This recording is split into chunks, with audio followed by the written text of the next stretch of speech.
നാട്ടിലായിരുന്നപ്പോൾ ഇറങ്ങുന്ന പടങ്ങളെല്ലാം തിയേറ്ററിൽ പോയി, അതും ഒറ്റയ്ക്ക് കാണാൻ മൈൻഡ് സെറ്റ് ഉള്ള ഒരുത്തരായിരുന്നു ഞാൻ. അത്രയ്ക്കൊരു സിനിമാ മോഹി തന്നെയായിരുന്നു ഞാൻ.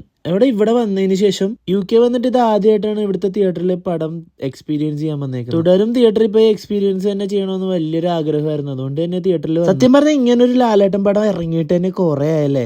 ലാലേട്ടൻ അങ്ങ് മുണ്ടും മടക്കി കുത്തി സ്റ്റൈലായിട്ട് ഒരു ഇടി ഇടിക്കുമ്പോ തന്നെ ഉണ്ടല്ലോ നമുക്കങ്ങ് രോമാഞ്ചം. അത് കിട്ടണ കുറച്ച് സീനൊക്കെ ഇതിലുണ്ട്. പറയണ പോലെ ഇടിയും കോപ്പും മാത്രമല്ല കേട്ടോ, പടത്തിൽ നല്ല അടിപൊളി കഥയുണ്ട്, വീട്ടിലും BGM ഒക്കെ ഉണ്ട്. അപ്പൊ ഫാമിലി ആയിട്ടും ഫ്രണ്ട്സ് ആയിട്ടും ലവേഴ്സ് ആയിട്ടും ആരായിട്ട് വേണമെങ്കിലും നിങ്ങൾക്ക് തീർച്ചയായിട്ടും പോയി കാണാൻ പറ്റിയ മൂവിയാണ്. എനിക്ക് ശരിക്കും ഇഷ്ടമായി. പടം കഴിഞ്ഞതിന് ശേഷം എനിക്ക് നല്ലൊരു വിശപ്പുണ്ടായിരുന്നു. അതുകൊണ്ട് പുറത്ത് അലിഭവൻ എന്ന് പറയുന്ന പുതിയൊരു കട വന്നു. ഷോപ്പിന്റെ ഉള്ളിൽ കയറിയപ്പോ വടയൊക്കെ വെച്ചിട്ടുണ്ടായിരുന്നു 45 പെൻസിന്. ഞാൻ 2 വടയും ഒരു ഉഴുന്ന് വടയും പിന്നെ ഒരു ചായയാണ് എടുത്തത്. സംഭവം ഒരു വികാരം ഇല്ലെങ്കിലും ഇത് കഴിച്ചപ്പോ എൻ്റെ നാട്ടിലെ ചേർത്തലയിലെ പത്മ കഫേയിലെ വടയൊക്കെ എനിക്ക് ശരിക്കും മിസ് ചെയ്ത്.